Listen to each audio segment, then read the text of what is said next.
Inaalalahanan ng pinakamataas na liderato ng hukbong katiyan ng Pilipinas o Philippine Army ang makasundaluhan nito na iwasan ang usapin sa isyu ng politika. Ito ang naging laman ng mensahe ni General Romeo Browner sa pagbisita nito sa Bicol Region itong isang araw bilang bahagi ng Talk to Men sa 9th Infantry Spear Division. Ayon sa Army General, huwag na makisawsaw sa isyu ng politika. Ang mga sundalo at manatiling simbolo ng katatagan ng bansa.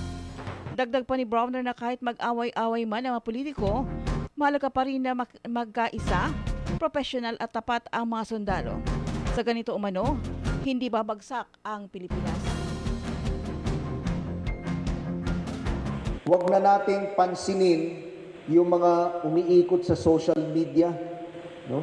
Na mga nagbabangayan sa politika sa ating bansa. No?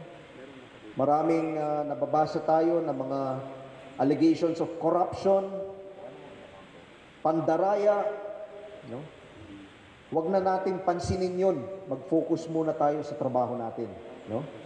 Bilang mga sundalo, it is our duty to be loyal to our Constitution, to be loyal to our chain of command. So kung ayon pa rito, mag-focus na lamang ang kasundaluhan sa trabaho at huwag pansinin ang may issue sa politika, lalo na ang mga bangayan sa social media. Ayon pa kay Browner, bahagi ng trabaho ng sundalo ang maging tapat sa konstitusyon at sa pamunuan ng hukbong katihan.